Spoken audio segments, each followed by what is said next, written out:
સ્વામીજીએ છેલ્લા 10 વર્ષની અંદર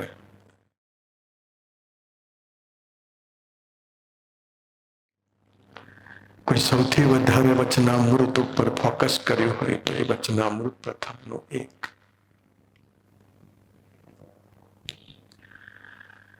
મીટિંગ હોય, સભા હોય, ખાનગી હોય, એરપોર્ટ હોય, સ્ટીમરમાં હોય,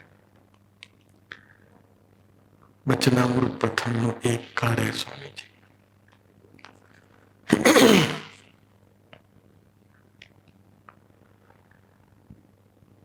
સબ્જેક્ટ છે સ્વામીજીનો સુહૃદ ભાવ.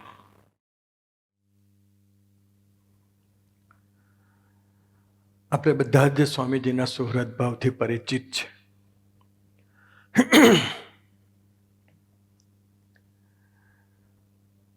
એમાંય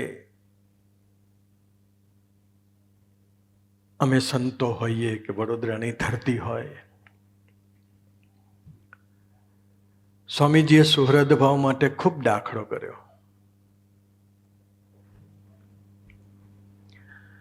વર્ષો પહેલા સ્વામીજી દક્ષા સોસાયટીમાં બિરાજમાન હતા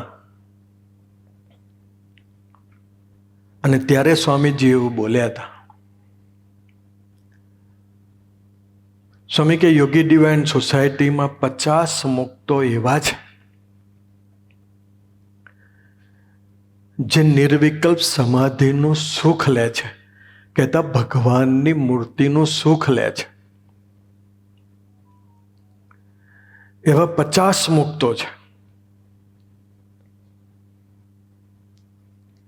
હવે ભગવાનની મૂર્તિનું સુખ લેતા હોય તો કેવા ભક્તો હોય? પહેલું તો પ્રથમ 16 અને 18 જેનું પાકું હોય એ વ્યક્તિ જ ભગવાનની મૂર્તિમાં ડૂબી શકે. મધ્ય 41 પ્રમાણે સેવા કરતો હોય એ જ ભગવાનની મૂર્તિમાં ડૂબી શકે. નહીં તો ક્રિયાયોગો યાદ આવે. મધ્ય 41 પ્રમાણે કોઈ પણ સેવા ન થાય, ક્રિયારૂપ થઈ જવાય. પ્રબોધ સ્વામીનું જીવન જુઓ. લાખો ટન પ્રવૃત્તિ કરવા છતાં પણ ક્રિયારૂપ ન દેખાય. એટલી બધી સહજતાથી, બાળકની અદાથી, નિર્દોષતાથી, ભક્તિથી, કેમ્પસમાં હોય, પ્લેનમાં હોય, મીટિંગમાં હોય, વકીલોની સામે હોય, કોર્ટમાં હોય કે લાખ માણસની સભામાં હોય, એની જે સહજતા છે, એની જે ગરીબાઈ છે એ અનપેરેલલ છે.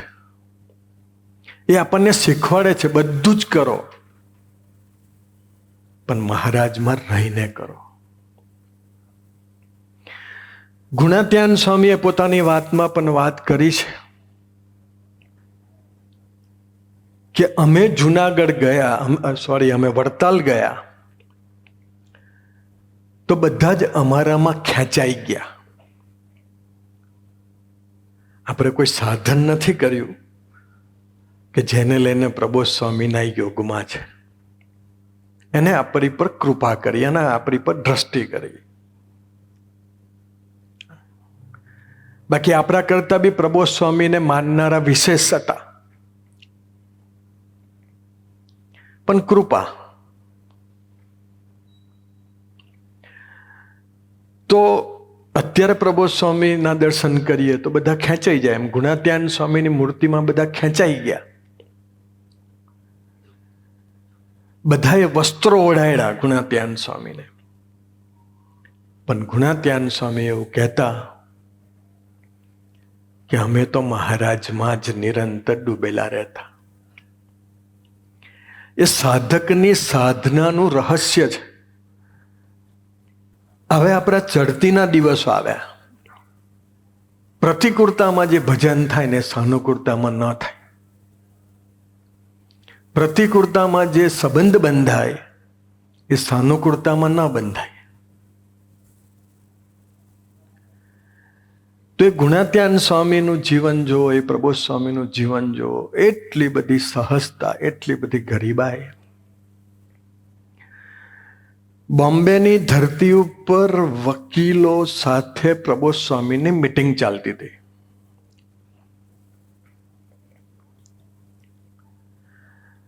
પ્રબોધ સ્વામીનું તો ખબર છે કે આપણને કોઈ જગ્યાએ કશું બોલતા જ નથી,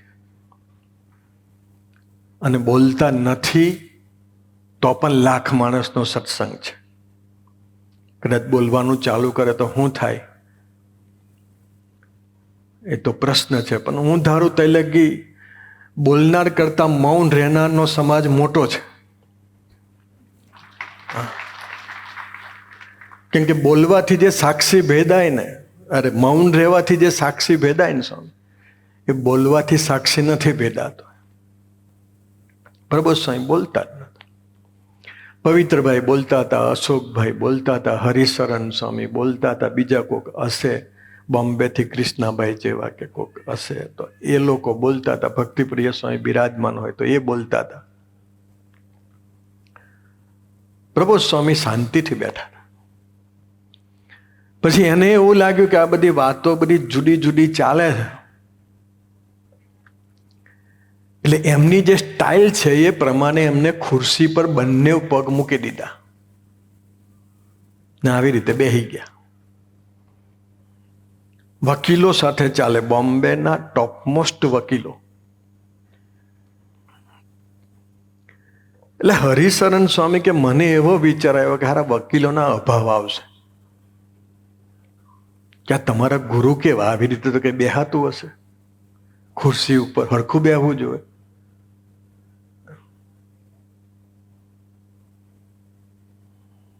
પણ એની બાળ સહજ અવસ્થા હતી, એને ખબર જ નથી કે આમે વકીલો બેઠા છે, કોણ બેઠું છે. એ તો બધામાં મહારાજ જોઈને દર્શન કરતા હોય. એટલે હરિશરણ સ્વામીએ કીધું કે અમારા પ્રબોધ સ્વામી છે, એક બે લીટી કીધી ને એટલે વકીલ એક વાક્ય બોલ્યા કે સ્વામીજી તમે બહુ વર્ણન નહીં કરતા, હું સમજુ છું, પ્રબોધ સ્વામીને હું સમજુ છું એમ. પછી એમાંથી જે એક સારામાં સારા વકીલ હતા એ વકીલ એક વાક્ય બોલ્યા કે આ વ્યક્તિમાં બધું જ છે, છતાં પણ એ પોતાની જાતને છુપાવે છે. વકીલને ખ્યાલ આવી ગયો, પોતાની અંદર થોડા ઘણા ગુણ હોય એને છુપાવીને વર્તવું ને સ્વામી, એ અક્ષરધામના મુક્તનું બી લક્ષણ નથી, અક્ષર બ્રહ્મનું લક્ષણ છે. બાકી તો કંઈક થોડું ઘણું સામાન્ય સ્વામી કોઈ દિવસ આપણે બેટ ના પકડ્યું હોય અને બહુ જ પ્રેશર કરે કે ભાઈ ઓપનિંગ છે ક્રિકેટ ટુર્નામેન્ટનું, ખાલી બેટ તો પકડો, અને સામેથી પેલા એ બોલ નાખે અને ભૂલમાં કદાચ બેટમાં બોલ ભેરવાઈ ગયો ને કદાચ સિક્સ જતી રહી, અઠવાડિયા સુધી કેફ રહે. બધા જ કે તે દિવસ તમે જે સિક્સ મારીને. એક સામાન્ય આપણે કામ કરીએ છીએ, એક સામાન્ય આપણે કોઈક ગોલને એચીવ કરીએ છીએ, એનું આપણને જાણપણું રહે છે. સાકાર બ્રહ્મ ગુરુ ગુણાતીત અનંત કોટી બ્રહ્માંડ ચલાવે છે, છતાં પણ એટલી બધી સહજતા, એટલી બધી નિર્દોષતા, એટલી બધી પવિત્રતા. શ્રીજી ચરણ સ્વામી, ગુરુ પ્રસાદ સ્વામી, ફુવા બધા વડીલો બેઠા છે. પ્રબોધ સ્વામી જેવી સહજતા થોડી ઘણી બી અમારામાં આવી જાય ને એવા આશીર્વાદ આપજો, પ્રાર્થના કરજો અમારા માટે.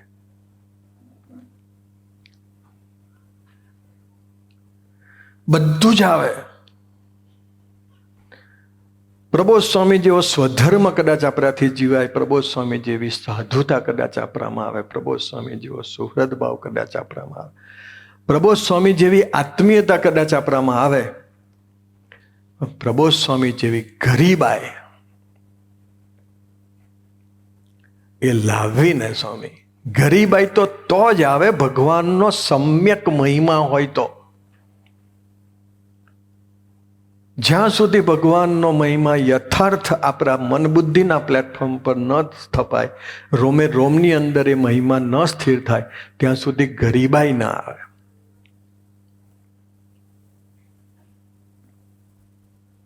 ગુરુ ગુણાતીતે પણ જુનાગઢની ધરતી પર કહ્યું હતું.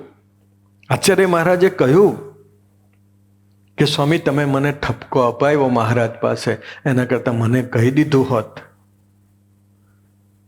તો હું ગઢડાથી અહીં બી આવી જાત અને સમયો પછી અહીંથી નીકળી બી જાત.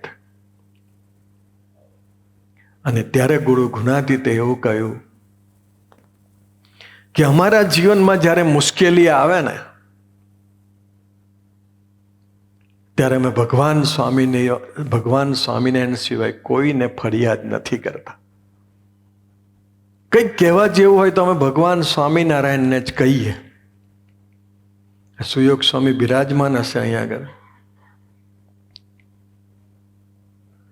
પહેલી ટ્રીપમાં જ્યારે આપણે ગયા ને ત્યારે એ જુનાગઢની ધરતી ઉપર એ નારાયણ ધરે એ બાજુ ખૂબ વરસાદ નતો. કોઈ બી ગામમાં જાઓ એટલે પ્રબોધ સ્વામીને એક જ લીટી કે પ્રભુ સ્વામી વરસાદ પડે એવું કરજો.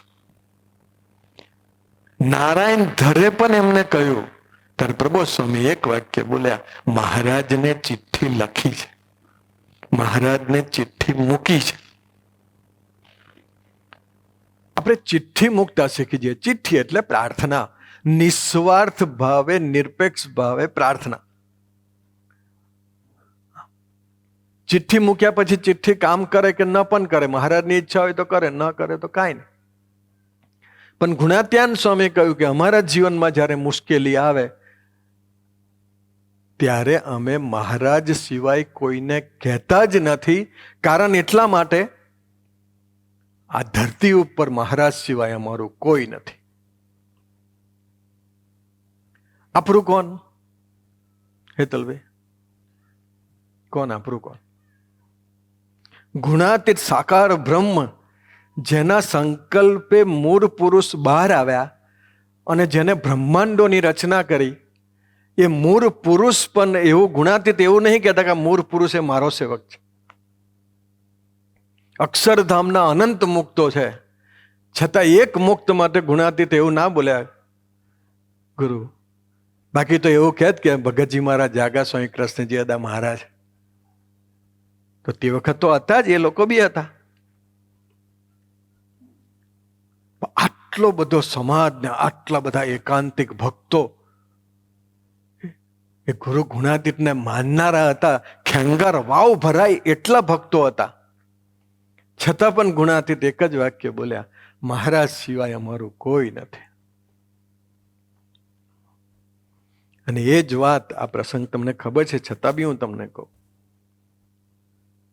કે ઓટાવાની ધરતી ઉપર એક હરિભગત એના દીકરાને લઈને બેઠા હતા. કમ્પ્લેન કરવી હતી, પણ પ્રબોધ સ્વામી એની પાસે પહેલા જ વાક્યમાં ભૂલ કરાવી દીધી પ્રાર્થનામાં. અને પહેલું જ વાક્ય બોલ્યા. પ્રબોધ સ્વામીને કહ્યું કે સ્વામી આ મારો દીકરો છે ને મારો રે ને એવા આશીર્વાદ આપજો. અશોકભાઈને બી એવું હોય કે ભાર્ગવ મારો રે, રમેશ કાકાને બી એવું હોય કે અમેરિકા છે મને ભૂલી ના જાય, કે રામશ્યામ હોય, દરેક જણને એવું રહે કે મારો દીકરો મારો રે. પેલા એ પ્રાર્થના કરી કે પ્રબોધ સ્વામી આ મારો રે ને એવા આશીર્વાદ આપજો. પ્રબોધ સ્વામી સીધું ફૂલટોસ આવ્યો ને સ્વામી, પહેલું જ બેટ વીંજી દીધું, તું જ મારો નથી એ કઈથી તારો થવાનો. પેલો કે હું તો તમારો જ છું. અને ત્યારે પ્રબોધ સ્વામી બોલ્યા, મારો હોત ને તો ઈવીડી આવ્યા હોત તમે 2 વર્ષમાં, પણ 2 વર્ષમાં એક પણ વખત તમે ઈવીડી આવ્યા નથી. આપણું ઘર હોય, આપણા પપ્પા મમ્મીનું ઘર હોય, આપણી ભાઈના ઘર હોય, આપણું બહેનનું ઘર હોય, આપણે પહોંચી જઈએ. મામાનું ઘર હોય, મામીનું ઘર હોય, કાકાનું ઘર હોય, આપણે પહોંચી ગયા કારણ કે આપણે એને પોતાનું માનીએ છીએ. તો આ તો આપણું આત્માનું ઘર છે. એવીડી એ આપણું આત્માનું ઘર છે, જ્યાં આપણા આત્માના માવતર રહે છે, પ્રબોધ સ્વામી અને સંતો. તો અહીંયા તો આપણને મન થાય જ આવવાનું, જો આપણા આત્માના માવતરો આપણે માન્યા હોય તો.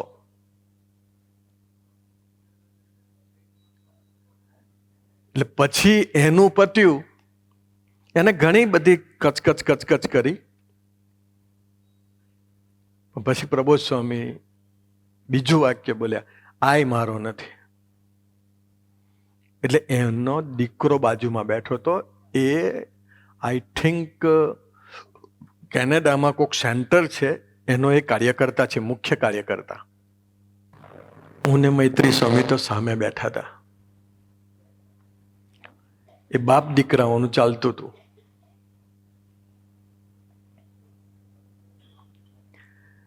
પછી પેલો પ્રબોધ સ્વામી એવું બોલ્યા કે આ બી મારો નથી. પણ પેલા એ કહ્યું, એ તો કાર્યકર્તા છે હરિપ્રબોધમનો, છતાં બી પ્રબોધ સ્વામી બોલે આય મારો નથી. એટલે પેલો તો જીનિયસ માણસ, કારણ એટલા માટે એ સમજી ગયો કે આમાં કશું બોલવા જેવું નથી, ખાલી સાંભળવા જેવું છે. અને ત્યાં આગળ એ કંઈ પણ બોલ્યો નહીં. એટલે પ્રબોધ સ્વામી એવું બોલે, એને તો હાથ જોડ્યા. એટલે એ વાત ચાલતી હતી એટલામાં હું બાજુમાં બેઠો હતો. પછી પ્રબોધ સ્વામી એક વાક્ય બોલે, આય મારો નથી, એટલે હું એમનો નથી. તો મને સાધુ બનાવનાર જ એ. હું તમને ખરેખર કહું, કદાચ આમાંથી બધાને સ્વામીજીએ કીધું હશે કે હું તને સાધુ બનાવવાનો, મને સ્વામીએ કહ્યું જ નતું હું તને સાધુ બનાવીશ. પ્રબોધ સ્વામીએ નારાયણ ધરે સંકલ્પ કર્યો હતો. ત્યાં સ્વામીજીએ ગોષ્ઠી કરી 84માં, અને એમાં એવું બોલ્યા કે અહીં જે સંકલ્પ કરો એ સિદ્ધ થાય. આપણે તો કંઈ સંકલ્પ કરેલો નહીં. ઘરે ગયો, એટલે પ્રબોધ સ્વામીજીના ઉતારે ગયો. પ્રબોધ સ્વામી હતા. પ્રબોધ સ્વામી કે હું સંકલ્પ કર્યો? હું કહું કાંઈ સંકલ્પ કર્યો નથી. કે જાઓ કે સાધુ થવું છે એવો સંકલ્પ કરી આવો. તો એમને મને સંકલ્પ, કાંતિલાલ ઘિયા ત્યારે તો અહીં નહીં હોય, અને ભાણાભાઈ સૂર્યનારાયણ ફાર્મ નિજામપુરા, એમની ફિયાટ કારની અંદર પ્રબોધ સ્વામીએ રાત્રે મોકલેલા અમને. 30 મિનિટ ધૂન કરીને આવ્યા ને પછી કીધું સંકલ્પ કર્યો. મૂકું હા. સંકલ્પ એટલે હું સ્વામી? કાલે આપણું રિઝલ્ટ હોય ને એક્ઝામનું, ને જે સંકલ્પ કહે ને એમ સંકલ્પ કહેવાય. સ્વામી ગમે તે થાય પાસ કરી દેજો બસ. જોવે તો 10% હું સેવા આપું છું, અને ભલે 20% આપી દે. 10% નહીં, 20%. આ વખતે મારું કાઢી નાખો બસ. જોબ ન મળતી હોય અને કોઈક સારી જોબની ઓપોર્ચ્યુનિટી હોય ને એનું ઇન્ટરવ્યૂ કાલે હોય, હવાના પોરમાં પૂજામાં જે પ્રાર્થના થાય ને સ્વામી, એવી પ્રાર્થના થાય કે મહારાજ મૂર્તિમાંથી બહાર જ આવી જશે હમણાં. એવી પ્રાર્થના થાય.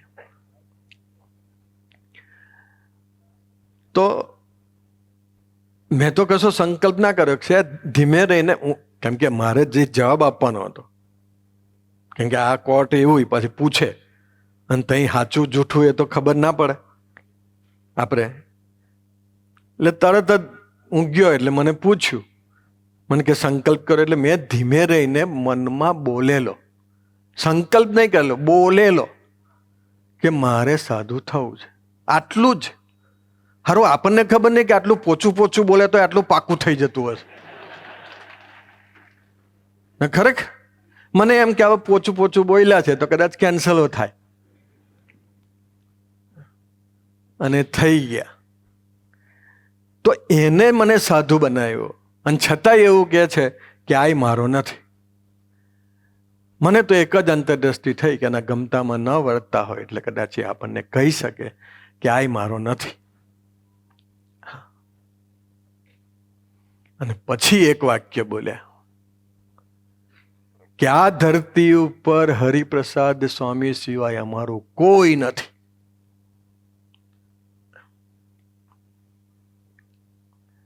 આ સ્વાધ્યાય કરવાનો. આપણું કોણ? એક વિચારીએ, રાત્રે વિચારીએ, આપણું કોણ? પ્રબોધ સ્વામી સિવાય આપણું કોણ? અત્યાર સુધી સ્વામીજી હતા આપણા, હવે પ્રબોધ સ્વામી આવી ગયા ગુરુ સ્થાને, આત્માના માવતર તરીકે. એક જ વ્યક્તિ એવી છે કે રાત્રે કે દિવસે, બપોરે ગમે ત્યારે ધૂન પ્રાર્થના કરીએ એટલે એ સાંભળે.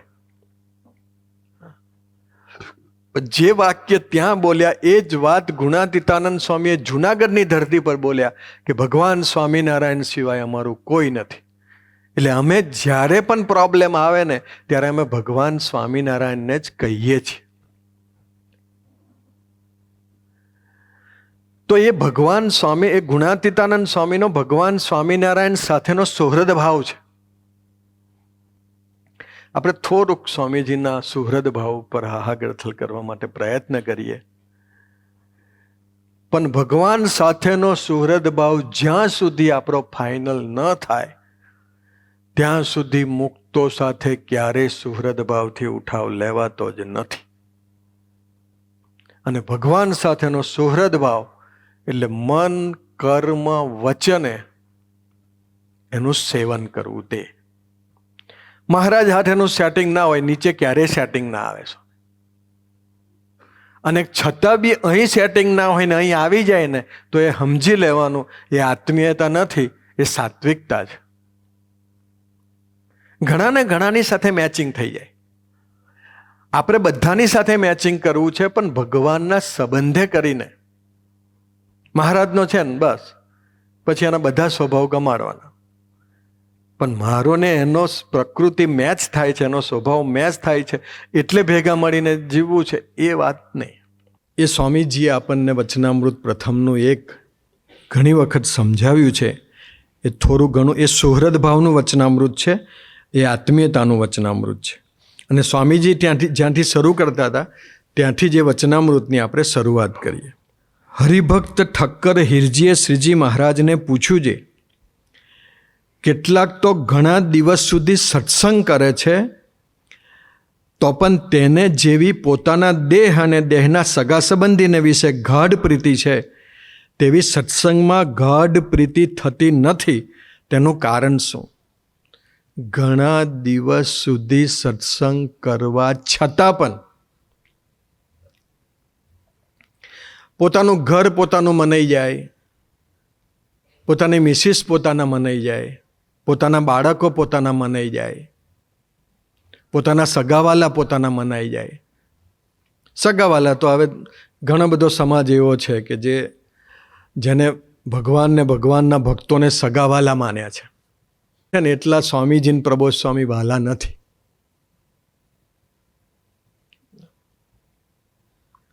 હમણાં એ જતીનભાઈ હશે કે નહીં મને ખબર નથી, વિદ્યાનગર. કેમ કે આવા નાના પ્રોગ્રામમાં એ બહુ ઓછા હાજર હોય છે, મોટા પ્રોગ્રામ હોય તો હાજર રહે. તો જતીનભાઈના ઘરે પ્રબોધ સ્વામી ગયા હતા પધરામણી કરવા.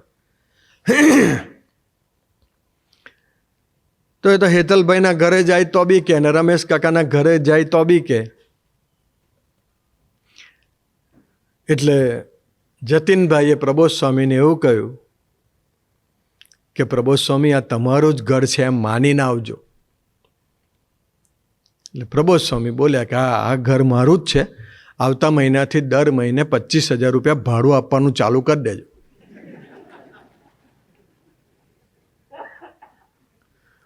એટલે મેં જતીનને કીધું, મૂકું જતીન 25,000નું ભાડું ચાલુ થઈ, મૂકું મહિનો થઈ ગયો, આપ્યું? તો કે પ્રબોધ સ્વામી તો આનંદ કરે.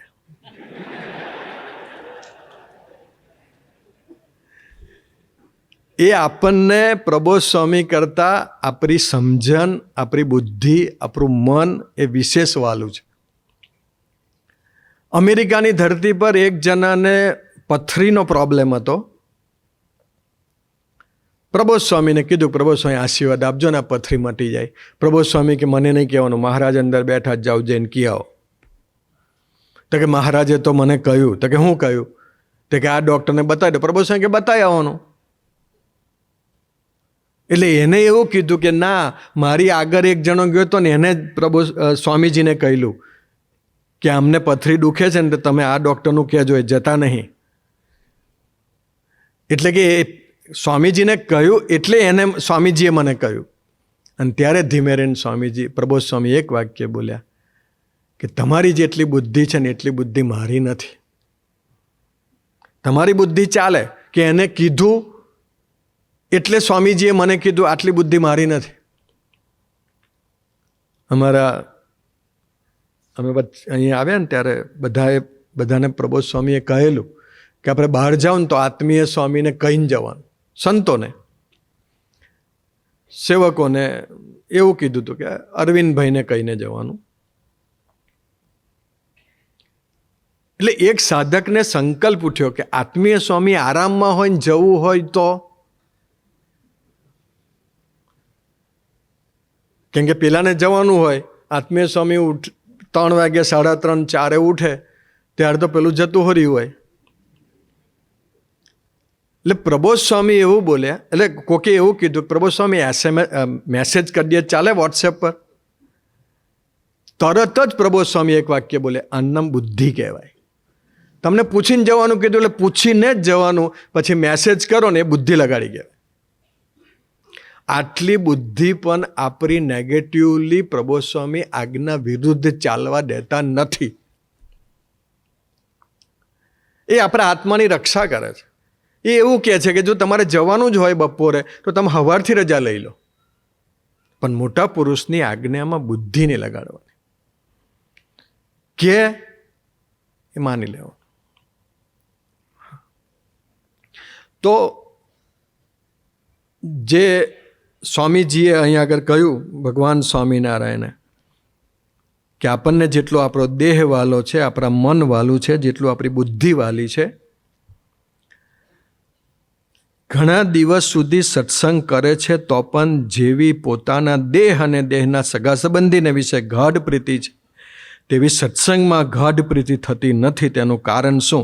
ત્યારે શ્રીજી મહારાજ બોલ્યા છે, એને ભગવાનનું મહાત્મય સંપૂર્ણ જાણ્યામાં આવ્યું નથી. ભગવાનનું મહાત્મય જાણ્યામાં આવ્યું હોય તો સહજ જ આત્મીયતા રહે, અથવા તો ભગવાનને ભગવાનના ભક્તો વિશેષ વહાલા મનાય. અને બીજી વાત કરી કે જે સાધુના સંગે કરીને ભગવાનનું મહાત્મય પરિપૂર્ણ જાણ્યામાં આવે છે, એ સાધુ જ્યારે આપણા સ્વભાવ ઉપર વાત કરે ત્યારે સ્વભાવને આપણે મૂકી શકતા નથી અને કહેનારાનો અવગુણ લઈએ છીએ. પાપે કરીને સત્સંગમાં ગાઢ પ્રીતિ થતી નથી. ગાઢ પ્રીતિ ન થવાનું કારણ જેના થકી ભગવાનનો મહિમા સમજાય એવા જે સંત હોય કે કાર્યકર્તા હોય, હરિભક્ત હોય, એ જ્યારે આપણા સ્વભાવ ઉપર વાત કરે ત્યારે સ્વભાવને આપણે મૂકી શકતા નથી અને કહેનારાનો અવગુણ લઈએ છીએ. એ પાપે કરીને સત્સંગમાં ગાઢ પ્રીતિ થતી નથી. કારણ એક જ વસ્તુ સમય, સત્સંગ એક જ એવો છે કે જે આપણા આત્માને સુખી કરશે. પ્રસંગો તો ઘણા બધા છે, પરમહંસોના બી પ્રસંગો છે. પરમહંસોએ જે અપમાનો સહન કર્યા, 70 થી 75 પરમહંસો ધામમાં જતા રહેલા, અને છતાં બી એ પરમહંસો ભગવાન સ્વામિનારાયણે 108 પ્રકરણ જે બનાવેલા ને સ્વામીજી, એ ભઠ્ઠી હતી, પણ એ ભઠ્ઠીની અંદર પસાર થઈ અને પરમહંસોએ જે ભગવાન સ્વામિનારાયણ તરફની જે યાત્રા ચાલુ રાખી, એ અમને મહિમા. તો આ જે વચનામૃત છે એ સુહૃદ ભાવનું વચનામૃત છે. અને સુહૃદ ભાવના વચનામૃતની અંદર વાંચી લે 1 મિનિટ. જે સાધુ જ્યારે પોતાના સ્વભાવ ઉપર વાત કરે ત્યારે તે સ્વભાવને મૂકી શકતો નથી ને તે વાતના કરનારા જે સાધુ તેનો અવગુણ લે છે તે પાપે કરીને સત્સંગમાં ગાઢ પ્રીતિ થતી નથી. કે જે અન્ય ક્ષેત્રને વિશે કરેલું પાપ એ તીર્થને વિશે માફ થાય છે, પણ તીર્થને વિશે કરેલું પાપ એ કોઈ જગ્યાએ માફ થતું નથી. પછી સ્વામીજી આટલું બોલીને પછી છેલ્લે આ વાક્ય, મેઇન વાક્ય બોલે કે સંતનો અવગુણ જો ન લો તો સત્સંગમાં દ્રઢ પ્રીતિ થાય. તો આ વાત એ સુહૃદ ભાવની વાત છે. હા, તો સ્વામીજીએ 75ની અંદર આ વાત કરી હતી.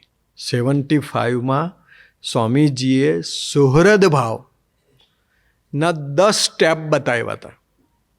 ધીમે ધીમે ધીમે ધીમે ગોષ્ઠી કરતા સ્વામીજી અંતિમ કક્ષાના સુહૃદ ભાવની અંદર આપણને લઈ ગયેલા. એ તારીખ હતી 24/12. હા, એમાં પહેલું જ સ્વામીજી કહે છે કે સુહૃદ ભાવનું પહેલું લક્ષણ એકબીજાના સુખે સુખ્યા અને દુઃખે દુખ્યા, કહેતા એકબીજાના સુખ દુઃખના ભાગીદાર. સ્વામીજીનું જીવન જુઓ. સ્વામીજી આ ના કીધું નિખિલે 55 વર્ષ 57 વર્ષ આપણને આપ્યા. પુરુષોત્તમ નારાયણ કશું જ કરવાનું નહીં સ્વામી, ખાલી દર્શન. એ કશું જ ના કરે ને બેસી રહે ને તો બી અનંત બ્રહ્માંડો એ ગુણાતીતના સંકલ્પે અક્ષરધામના મુક્તો ચલાવે. આ તો આગળ જે બેઠા છે એના ફુવાઓ બેઠા છે એ લોકોને તો થોડું ઘણું બી ટેન્શન. ગુણાતીતને બી બિલકુલ ટેન્શન નહીં. એ બધા મૂળ પુરુષને બધા ચલાવ્યા જ કરતા નીચે આ બ્રહ્માંડો.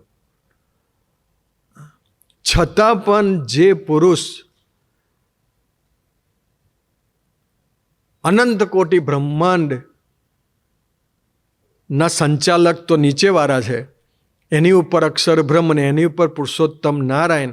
એ પુરુષોત્તમ નારાયણ શા માટે 57 વર્ષ સુધી આ પૃથ્વી પર રહ્યા? હુંકવા રહ્યા છો?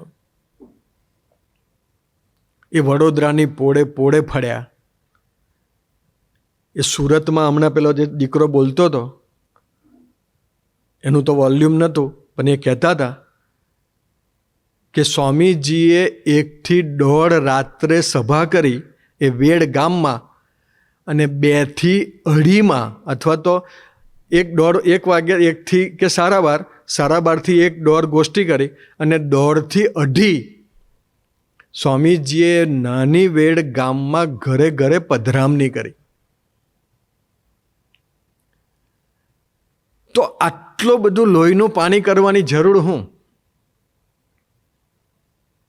એનો આપણને સુખી કરવા માટેની એની ગરજ નહીં, કરુણા.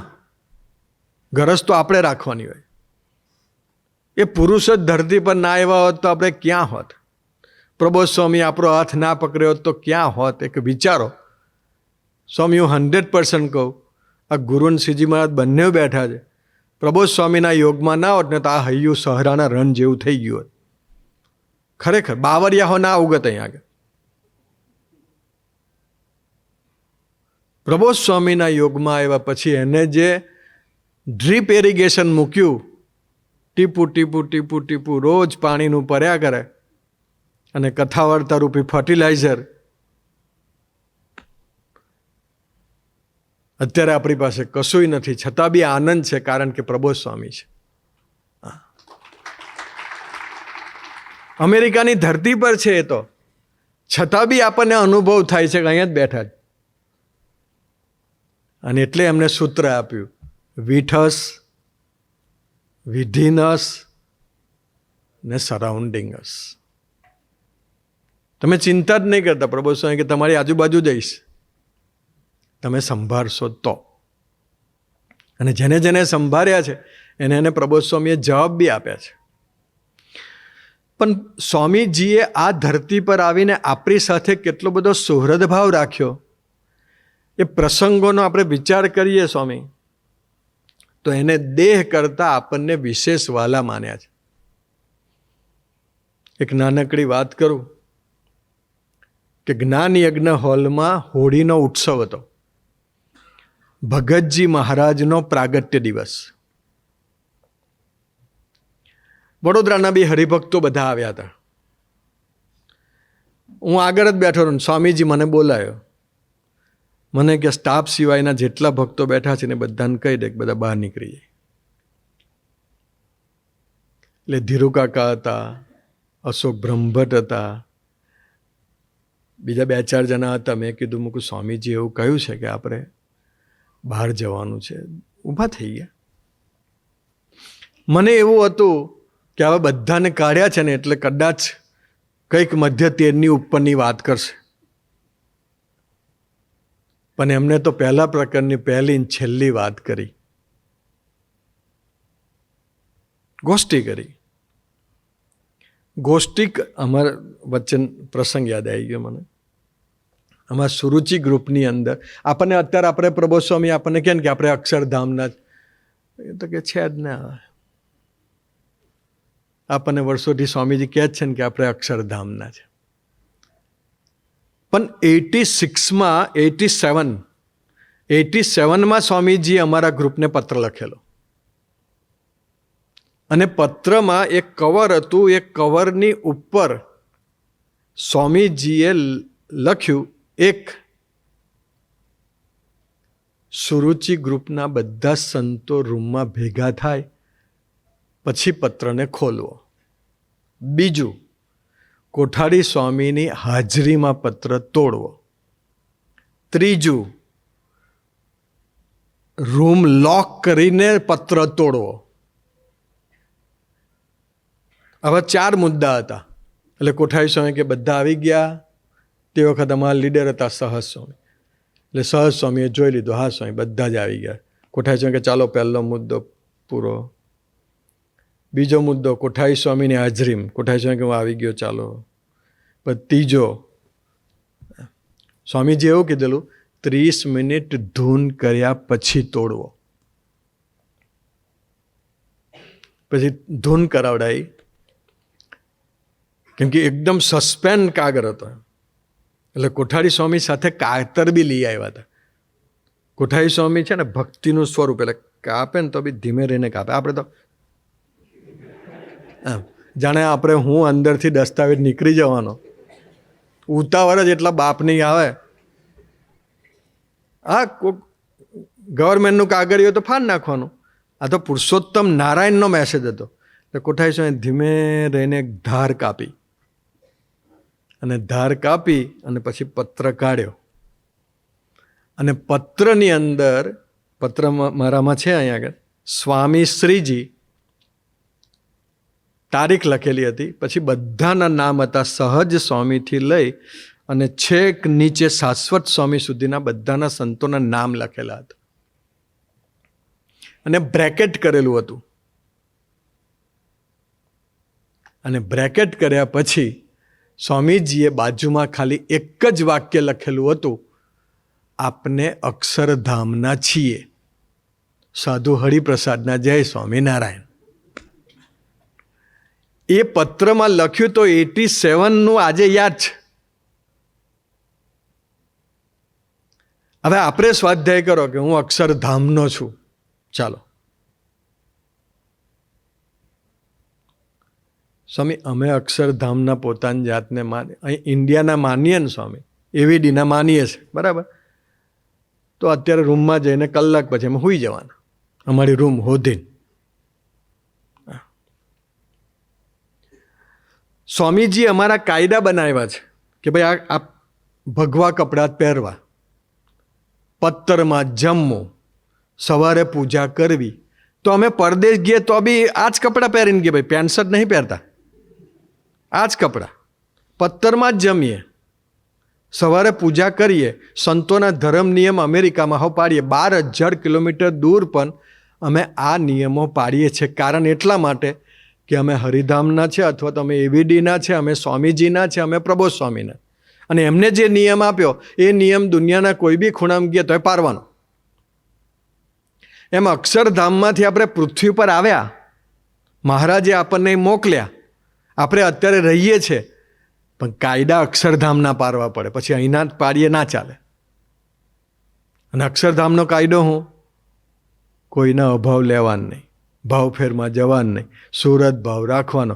2 દંડા કોઈ મારે તો બોલવાનો હા સરસ, બહુ સારું લાગ્યું. આ બધા અક્ષરધામના કાયદા છે.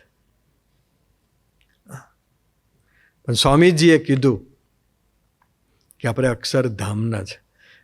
એટલે હું પેલી વાત કરતો હતો, સ્વામીજીએ પછી સભા પૂરી થઈ ગઈ એટલે બાજુમાં એક સંત બેઠા હતા. એ સંતને સ્વામીજી એવું કહ્યું કે લઘુ લાગી છે. લઘુ એટલા માટે સ્વામી 3:30 ઉઠે, ઉનાળામાં જ ભગતજી મહારાજનો હોળીનો ઉત્સવ આવતો હોય એટલે વલિયારી અને લીંબુનું શરબત સ્વામીજીને ત્યાં આપ્યું. સ્વામીજીએ ત્યાં પીધું, પછી આવ્યા, પછી રૂમમાં બેઠા, એટલે ગાદી પર બેઠા, ગોષ્ઠી કરી, ત્યાં પાણી આપ્યું હોય. એટલે સ્વામીજીએ બાજુના સંતને એવું કીધું કે મને લઘુ લાગી છે, એટલે આપણે જલ્દી જવું છે. એટલે એને ખ્યાલ આવી ગયો કે લઘુ લાગે તો શું થાય. એટલે એને આખી એરેન્જમેન્ટ જ એવી કરી કે ફટાફટ સ્વામીજીને બહાર કાઢ લેવા. એમાં હરિપ્રકાશ સ્વામીજી 2 બાઉલ લઈને આવ્યા ફગવાના. હવે સાંભળજો, હરિપ્રકાશ સ્વામીએ ખાલી સ્વામીજીને એવું કે સ્વામી આના પર હાથ મૂકી આપો. હરિપ્રકાશ સ્વામીની ભાવના હતી કે હાથ મૂકી આપો, પ્રસાદી ના થઈ જાય. ત્યાં સ્વામીજી હું બોલ્યા, વહેંચી દઉં બધાને? ઓ ભાઈ, તમને લઘુ લાગ્યું છે.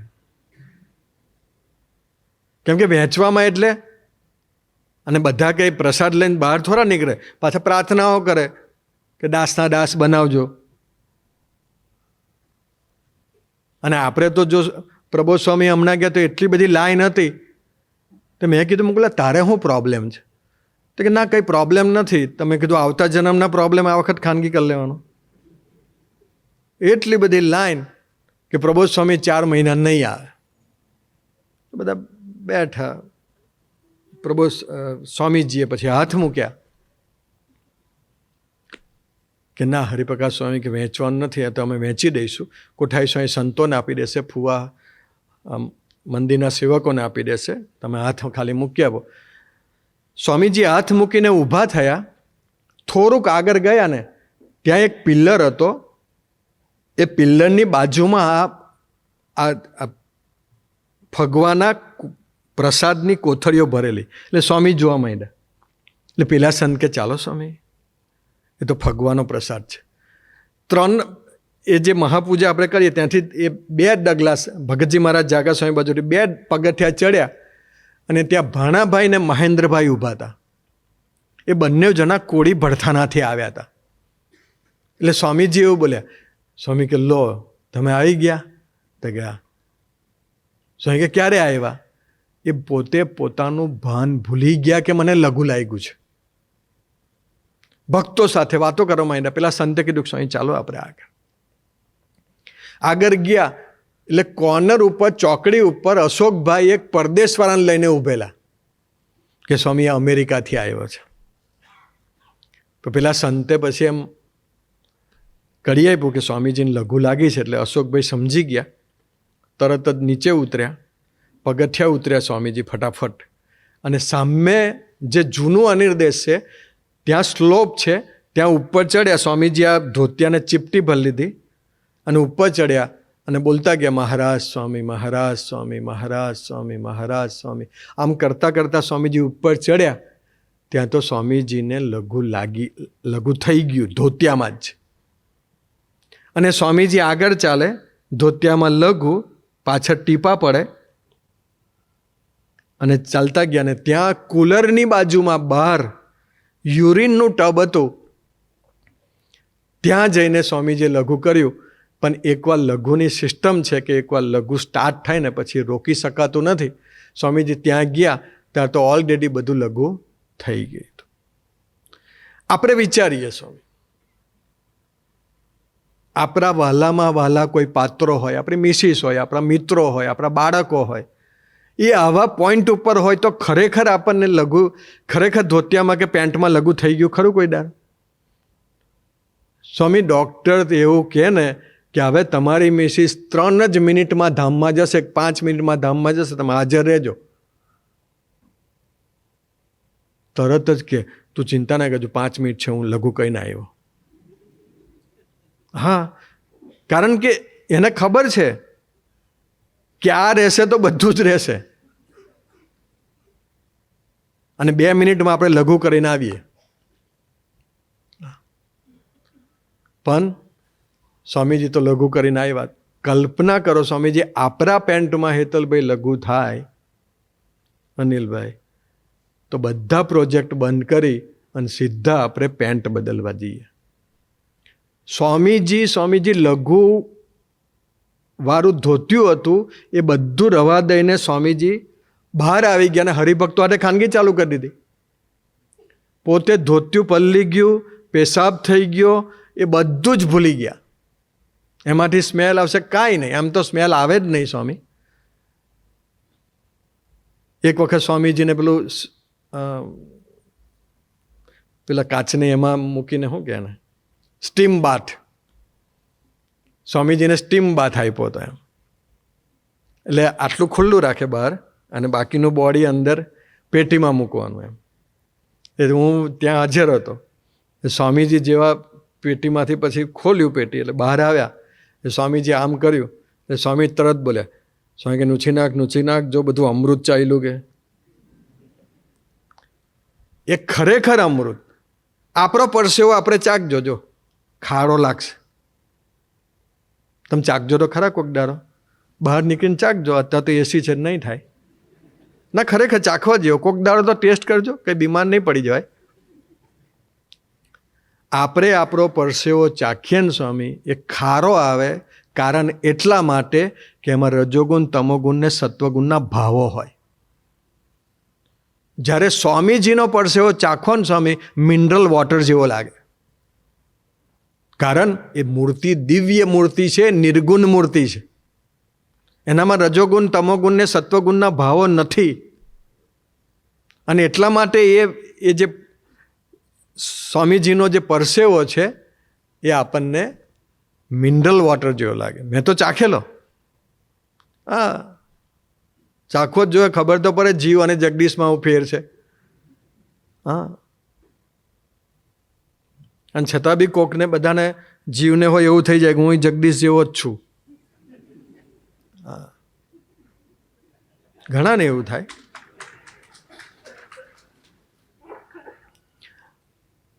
પણ સ્વામીજી ત્યાં ઊભા રહ્યા. મૈત્રી સ્વામીએ કીધું કે સ્વામી પહેલાં આપણે કપડાં બદલી આવીએ, પછી આપણે ખાનગી કરીશું. એટલે સ્વામીજીને પેલા સારા બાપાવાળી રૂમ બાજુથી પેલો જે સ્લોપ છે ત્યાં રહીને સ્વામીજીને ચડાવ્યા. અને સ્વામીજી રૂમમાં ગયા. અને રૂમમાં જઈ અને હજુ તો પેલું બધું થોડું ઘણું તૈયાર કરે એટલામાં દાસ સ્વામી આવ્યા. અને દાસ સ્વામીએ સ્વામીજીને કીધું કે સ્વામીજી, સંતોને રાજકોટ ઇંગ્લિશ ભણાવવા મોકલવા છે, તો સચિન સરને પત્ર લખી આપો. તો સ્વામીજી સોફા પર બેસી ગયા અને પોર્ટફોલિયો કાઢીને પત્ર લખવા બેસી ગયા. પત્ર લખ્યો, દાસ સ્વામીને પત્ર આપ્યો. પત્ર લઈને બહાર નીકળ્યા એટલામાં ભૈલાલ કાકાને ખંડુભાઈ અંદર એન્ટ્રી લીધી. એટલે મૈત્રી સ્વામીએ કીધું 2 મિનિટ ઊભા રહો, સ્નાન કરી લે સ્વામીજી. પછી સ્વામીજી સ્નાન કર્યું અને સ્નાન કરીને કપડાં પહેરીને બાકીની એક્ટિવિટી ચાલુ કરી. આ છે આપણી સાથેનો સ્વામીજીનો સુહૃદ ભાવ. દેહ અને દેહના સગા સંબંધી કરતાં ભગવાનને, ભગવાનના ભક્તો વિશેષ વહાલા. ભક્તો કરતાં કદાચ સગાવાલા કરતાં ભક્તો વિશેષ કદાચ મનાય ના મનાય, પણ દેહ તો વહેલું મનાય. બોલો, અત્યારે હું તમને 100% ગેરંટી સાથે કહી દઉં કે આ હોલની અંદર એક સાથે માનો કે પેલા ખૂણા પર પેલા સ્વામીનો ફોટો છે, અથવા આ બાજુ એ ખૂણા પર, અને ત્યાં આગળ માનો કે મધપૂડો હોય, અને એ મધપૂડો કંઈક છંછેડાઈને ઉડે તો તમે વિચારો, ફટાફટ બાયણા ખોલ નાખીએ, કાચો ખોલ નાખીએ. સંતો તો નિર્ગુણ જ કહેવાય, દિવ્ય જ કહેવાય. એ તો એમની રક્ષા એ જાતે કરી જ લે. અનંત બ્રહ્માંડ ચલાવે છે એ. તો આપણે નીકળ ભાઈ બહાર હેડ. ખાલી મધમાખી ઉડે તો બી તરત ભાવો બદલાઈ જાય. આપણે દેહમાં આવી ગયે, અરે યાર મારે કાલ જોબ પર જવાનું. સંતોને તો એક દાડો આરામ મળી જાય. યોગીજી મહારાજને ગુરુ આવું થયું હતું. યોગીજી મહારાજ બેઠા હતા ને મધમાખી ઉડી. તે બોલો બધા એમ ઉડાડે ને પછી બાપા પાસે ઉડાડે, એમ ઉડાડે ને બાપા પાસે ઉડાડે. ભાઈ એક જગ્યાએ ઉડાડ. એને તમે એની રક્ષા કરશો તો આપણી રક્ષા ઓટોમેટિક થવાની. પણ દેહ એટલું વહાલું છે આપણને. તો સ્વામીજીનું જીવન જુઓ. આવા હજારો પ્રસંગો છે આપણી પાસે કે સ્વામીજી ભક્તોના સુખે સુખિયા થયા છે અને દુઃખે દુખિયા થયા છે. એક વખત સ્વામીજી યોગી આશ્રમથી અનિર્દેશ આવતા હતા. વચ્ચે પવિત્રભાઈને સ્વામીજીએ કહ્યું કે લઘુ લાગી છે. એટલે પવિત્રભાઈએ કીધું કે સ્વામીજી તરત જ ફટ દઈને ગાડી ચલાવીને પછી આપણે ઉપર લિફ્ટમાં ઉપર જતા રહ્યા. હવે ઉપર ગયા ને સ્વામી એટલે ટોળું વળી ગયું 10-15 જણનું. ખાનગી ખાનગી ખાનગી ખાનગી. એટલે સ્વામીજી પછી સીધું લઘુ કરવાને બદલે સીધું ત્યાં બેસી ગયા સોફા પર. બધાની ખાનગીઓ પતાવતા ગયા. એક જણાએ કીધું કે સ્વામીજી મારો દીકરો છે ને એ બીમાર છે, તો હું કોને બતાવું? સ્વામી કે શૈલેષભાઈને બતાવી દો. તો સ્વામી શૈલેષભાઈને હું ઓળખતો નહીં. સ્વામી કે લા હું ચિઠ્ઠી લખી આપું. સ્વામીજીએ ચિઠ્ઠી લખી આપી. ચિઠ્ઠી લખી આપી. પછી બધાનું પતી ગયું. સ્વામીજી લઘુ કરવા ગયા. પવિત્રભાઈએ ખાલી એટલું પૂછ્યું, સ્વામી પહેલાં લઘુ કરી લીધું હોત અને પછી આપણે ભક્તોને મળ્યા હોત તો. અને ત્યારે સ્વામીજી એક વાક્ય બોલ્યા કે જ્યાં સુધી હરિભક્તોના પ્રોબ્લેમ ન પતે ને પવિત્ર, ત્યાં સુધી મને શાંતિથી લઘુ બી ન થાય. એની આપણી સાથેની આત્મીયતા છે, એનો આપણી સાથેનો સુહૃદ ભાવ છે. અને આવું એને 57 વર્ષ કર્યું. એને કશું જ કરવાની જરૂર નથી. નીચે આવ્યા જ ના હોત તો કોઈ પ્રોબ્લેમ જ નહોતો. તો એટલીસ્ટ સ્વામીજી આપણી પાસે એ અપેક્ષા તો રાખે જ છે. વચ્ચે નાનકડી હું વાત કરું આઉટ ઓફ સિલેબસ.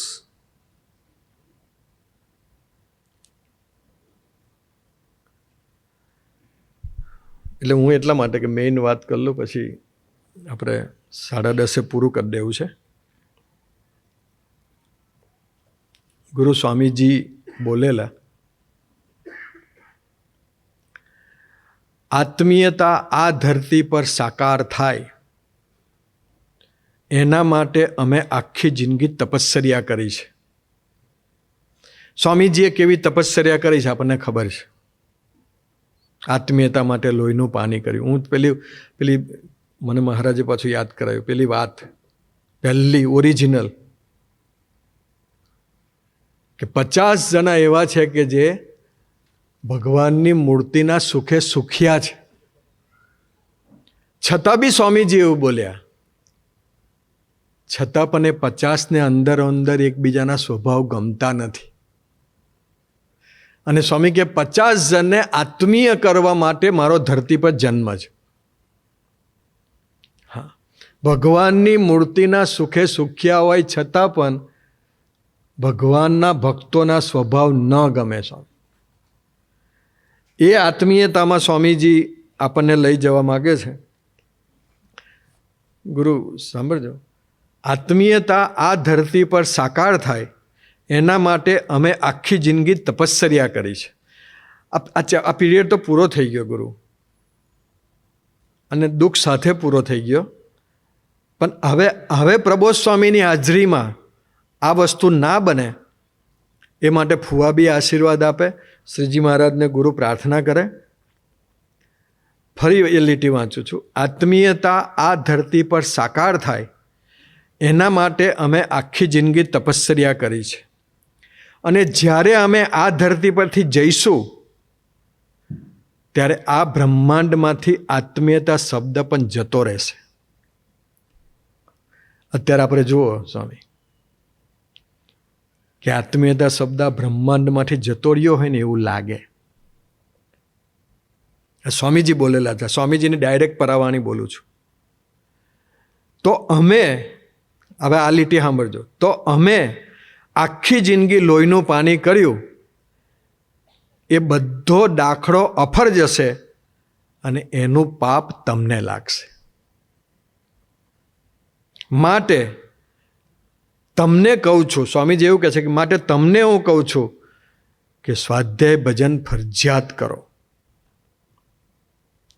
સાધક જો સ્વાધ્યાય ભજન નહીં કરે તો એના હૃદયમાં આધ્યાત્મિકતાનો બેજ નહીં બંધાય.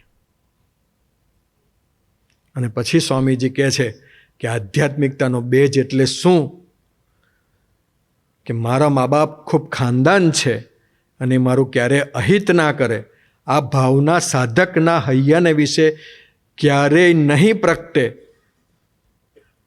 એના વિશે એ નહીં પ્રગટે તો આત્મીયતા આ જન્મે શક્ય નથી. મારા મા બાપ ખાનદાન છે, એને બધાના સ્વભાવ. ખાનદાન એટલે હું? ખાનદાન એટલે હું? સ્વામીજી ફુવા માટે બોલેલા અને ભાવેશને કહેલું ફોનમાં કે આ બ્રહ્માંડની અંદર ફુવા જેવો ખાનદાન માણસ મેં કોઈ જોયો નથી. એ ખાનદાન એટલે હું? જેનો કોઈ દુશ્મન ના હોય સ્વામી. દુશ્મનનું બી અહિત ના થાય એવો એને સંકલ્પ ઉઠે. સાકાર બ્રહ્મ ગુરુ ગુણાતીત સ્વામી હજાર, એમના કેટલાય સંતો એમની આજ્ઞામાં નહોતા વર્તતા, છતાં બી ગુણાતીતાનંદ સ્વામી એવું કહેતા કે અમે આભાસ સ્વરૂપ એ વાતને નોંધી નથી. આપણા જ સેવકો, માંજલપુરના મંડળના સેવકો, અકોટા મંડળના સેવકો કે સુભાનપુરા મંડળના સેવકો જે આપણા હોય અને એ આપણી રીતે ના વર્તે છતાં બી આભાસ સ્વરૂપે એ વાતને નોંધી ના હોય, એ ખાનદાન માણસનું લક્ષણ છે. નંદાય આપણને.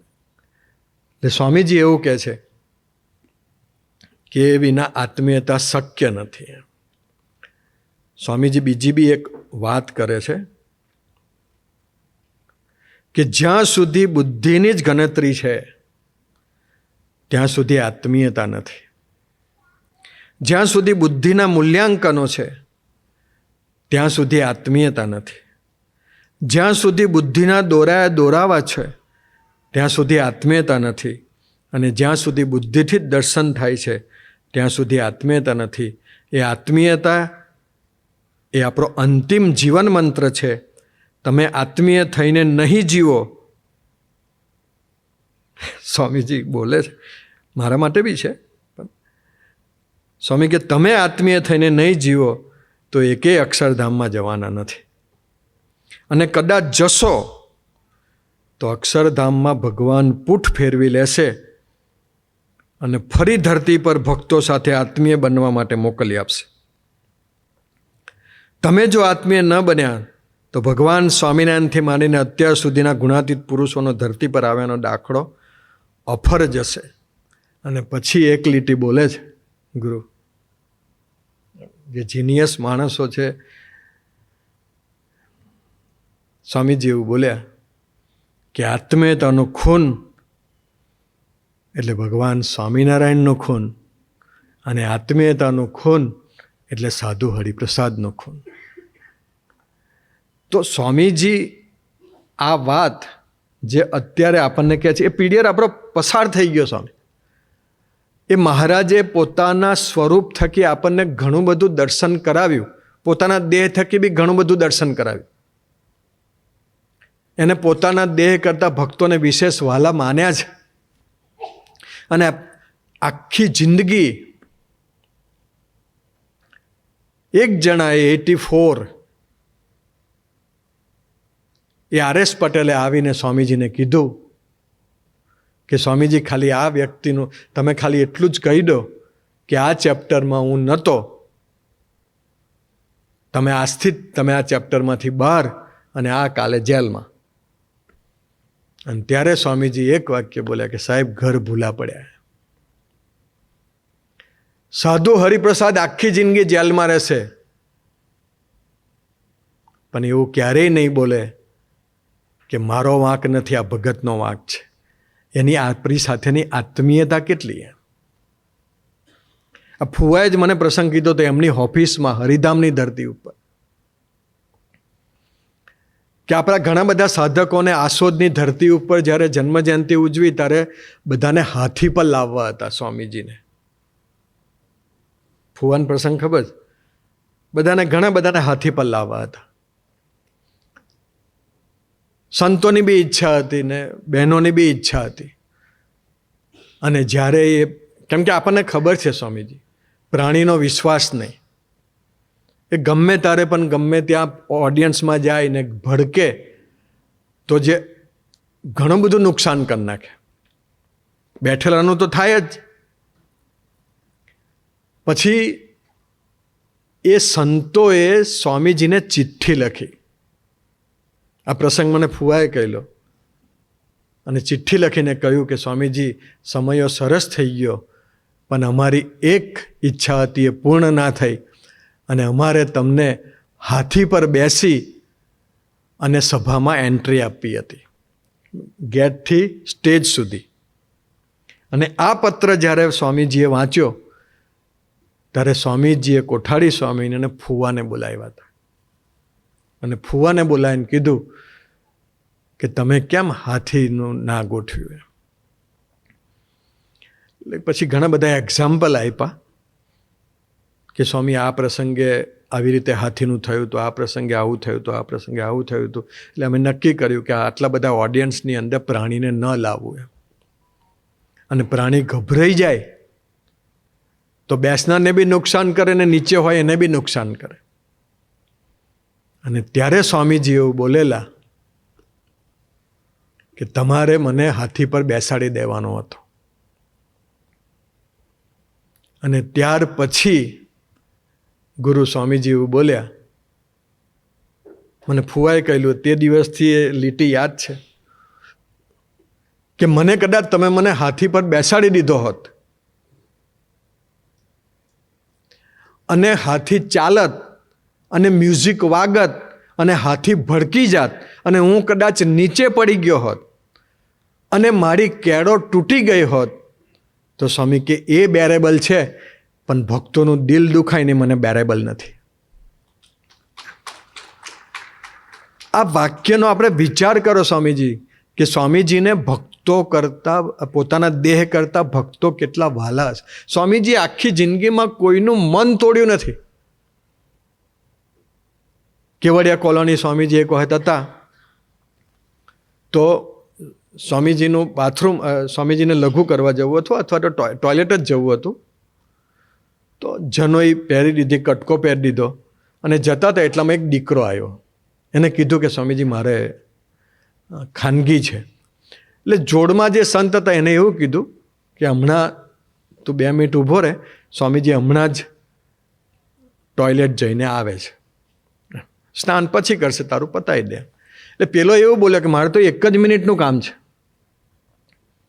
એટલે સ્વામીજી બોલે, સ્વામી કે પહેલું એનું પતાવી દેવા દે.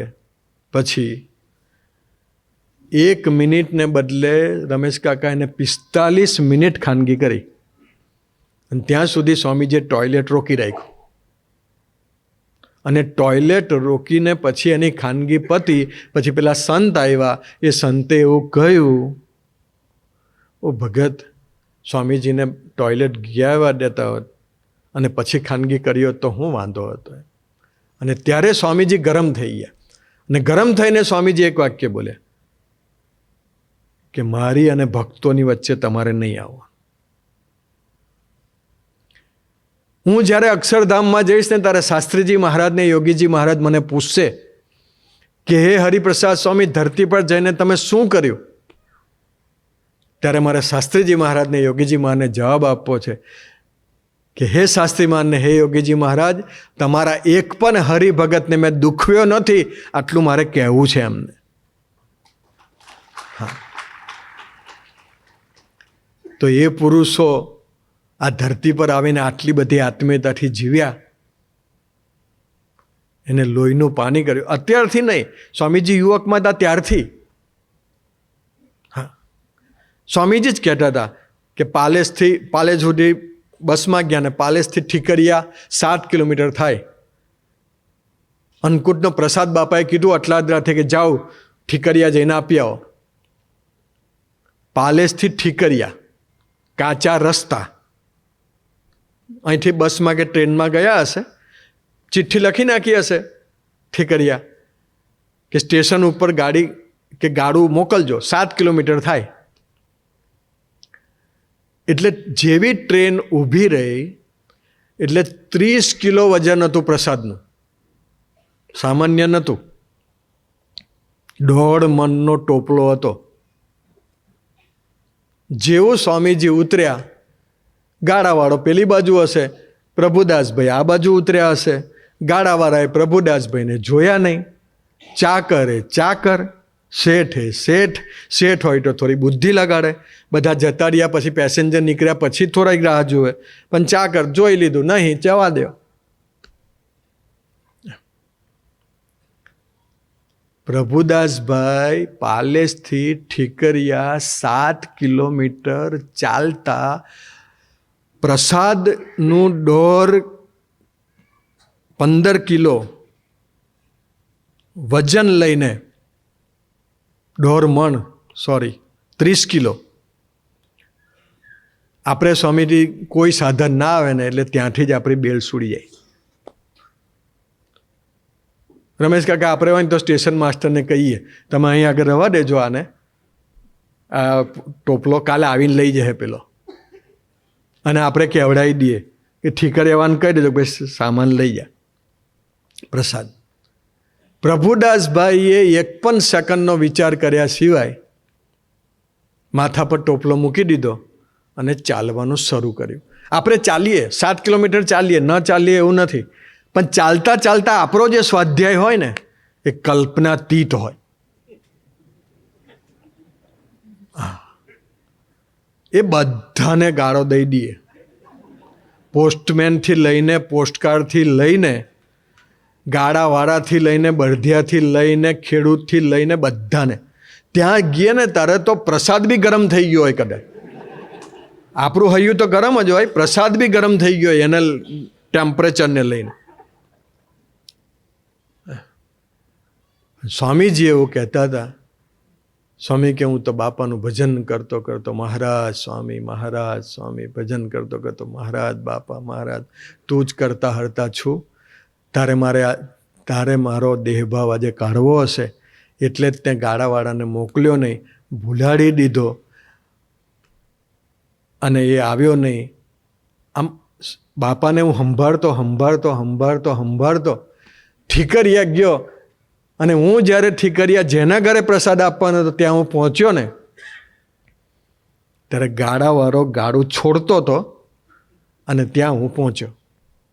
ગાડાવાળો કે તમે ત્યાં હતા? આપણે હોય ને તો એ જ ગાડાનું આડું લઈને 2 મારી દઈએ. ખરેખર સ્વામીજી એક જ વાક્ય બોલ્યા, બાપાએ જે લીલા કરી એમાં મારે ને તારે આનંદ માનવાનો. એ સ્વાધ્યાય સ્વામીજી પ્રસંગ બને ત્યારે આપણને કરે. જો સ્વામીજીએ કીધું જો સ્વાધ્યાય અને ભજનિક આપણે હોઈશું તો પ્રબોધ સ્વામી સાથે હજુ બી આપણે 20-25 વર્ષ રહેવાનું છે. એમાં આપણે બી આત્મીયતાથી જીવી શકીશું. અને પ્રબોધ સ્વામી જ્યારે આ ધરતી પરથી જાય ને ત્યારે રાજી થકા જશે કે મને સ્વામીજીએ જે સમાજ આપ્યો ને એ આત્મીય થઈને આ ધરતી પરથી એ પોતે રાજી થાય કે હાસ સ્વામીજીએ જે મને અધૂરું મિશન છોડેલું ને એ અધૂરું મિશન પૂરું થઈ ગયું. એટલે સ્વામીજી એ જે મિશન અધૂરું મૂક્યું છે એ આપણે હવે અહીંયા આગળ પ્રબોધ સ્વામીની હાજરીમાં પૂરું કરવું છે. પણ સ્વામીજી હોય કે પ્રબોધ સ્વામી હોય, ખાનગીમાં હોય કે જાહેરમાં હોય, આત્મીયતા અને સુહૃદ ભાવ સિવાય એ કશું કરતા જ નથી. કહેવાનો મતલબ એટલો જ છે કે સ્વામીજીએ તો આપણને 10 સ્ટેપ બતાવ્યા છે સુહૃદ ભાવના. ફરી કોઈ વખત લઈશું. પણ આત્મીયતા અને સુહૃદ ભાવ આપે જે અધૂરું મિશન છોડી અને આપ પ્રભુ સ્વામીને હોપીને ધરતી પરથી જતા રહ્યા છો, એમાં અમે સૌ છેલ્લી વાત સાંભળો. પ્રસંગ યાદ આવ્યો મને, એટલે મહારાજે યાદ કરાયો, આમાં લખેલું નથી, સાંભળો. પ્રસંગ મેં એક બે જગ્યાએ કહ્યો તો છતાં બી એક સાધકે ભૂલ કરી.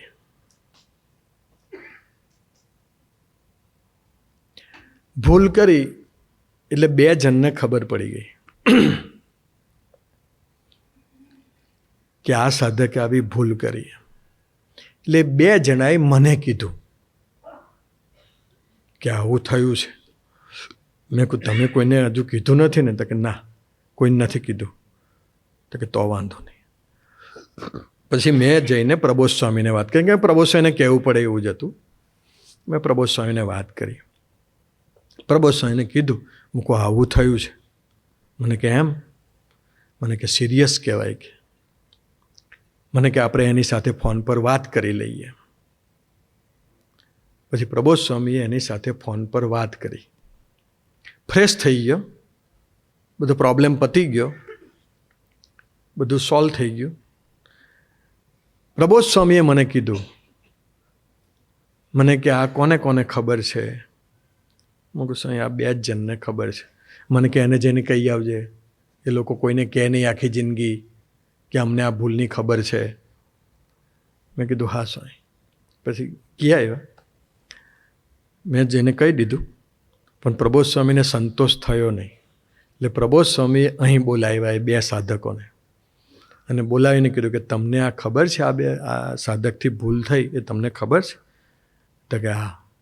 અને પછી પ્રબોધ સ્વામી એક વાક્ય બોલ્યા કે તમને ખબર છે એવું દર્શન તમારા ફેસ ઉપર દેખાવું જોઈએ નહીં. અને એવું જો તમારું ફેસ એવું દેખાશે ને એને ખબર પડશે કે મારી ભૂલ આ 2ને ખબર છે, તો એ આપણી સુહૃદ ભાવની કચાશ કહેવાય. આપણે એવું જીવન જીવવું છે કે આપણે એની સાથે એવા રસબસ થઈ જવું છે કે એને ખબર જ ના પડે કે મેં ભૂલ કરી છે. આ કક્ષાએ પ્રબોધ સ્વામી આપણને સુહૃદ ભાવથી જીવાડવા માગે છે. એટલે કોઈની બી ભૂલ તો બધાની થાય, એમના સિવાય બધાની જ ભૂલ થાય. પણ ભૂલને ભૂલી જઈએ, અને જો ભૂલને નહીં ભૂલીએ તો ભગવાન આપણી ભૂલોને ભૂલવા તૈયાર નથી.